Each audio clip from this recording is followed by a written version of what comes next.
What's up, YouTube? What's crack-a-lackin'? Well, on today's episode, we're going to make some keto cheesecake. It's the most successful dessert I've made to date on keto. Let's get going.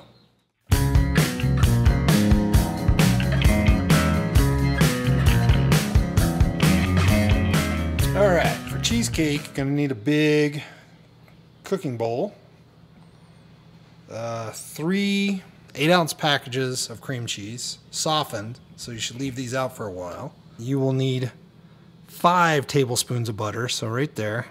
The unsalted butter is key here. 3/4 cup of sour cream, 3 eggs. This is the best sweetener filler that we found. This Truvia, it has the right consistency of sugar, and it tastes right, and it's just fabulous in the cheesecake. If you saw the French toast video, which was not keto, by the way, this Mexican vanilla blend with the alcohol in it is fabulous, and it's also fabulous in the cheesecake. Last but not least, you will need some lemon zest, which is kind of the magic ingredient of the cheesecake. So for years, I used just a regular cheese grater, and it works. But recently I bought a zester, and the zester is fabulous. I mean, this really does the job. All right, let's get started. Let's mix this up.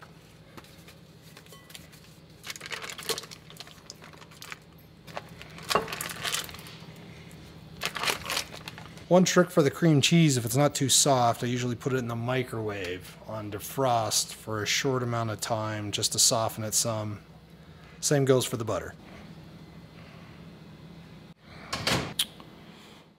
Butter into the cream cheese. You should measure, but I'm going to eyeball it.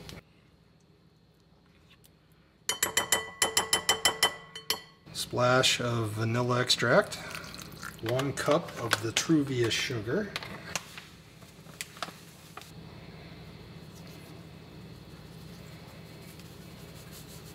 And at this point, we use the blender and we mix it. Let's do that.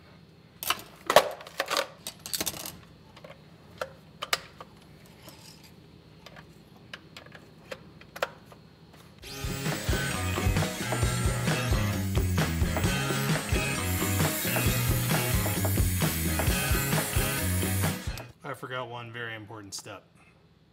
We forgot to preheat the oven to 300 degrees. Let's do that now.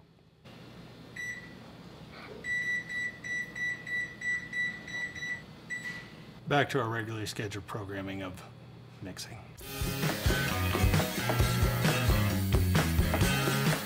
After I get it pretty well mixed, then I like to add some zest from the lemon.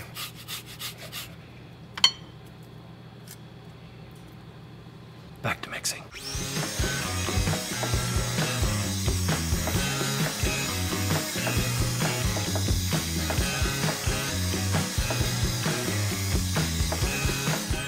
I like the little pudding spoon device to spoon it out of here and get it onto the glass Pyrex. Just glass Pyrex. I don't know what it's called. Pie thing. If you have a true cheesecake pan, that will work as well. Just spray some canola oil or whatever, vegetable oil, whatever you prefer. Crisco, any of those will work.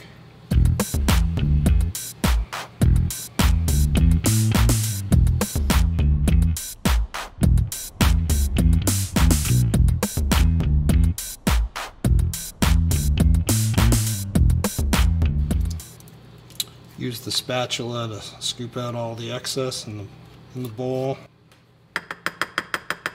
The oven's preheated. Look at that timing. All right, spin it around, get it even. Now we're ready to go in the oven for 70 to 90 minutes. I would set the timer to 70 and check it and just see if it's done or not. It will have a little brown crusting around the edge. It'll rise some. When it comes out of the oven, it will sink again. And don't be alarmed when that happens. That's natural. Let it set on the counter for an hour after it bakes, then cover it, and then put it in the fridge, and then it's delicious the next day. So, into the oven with this. Let's see what she looks like. It's been 70 minutes. Still a little custardy.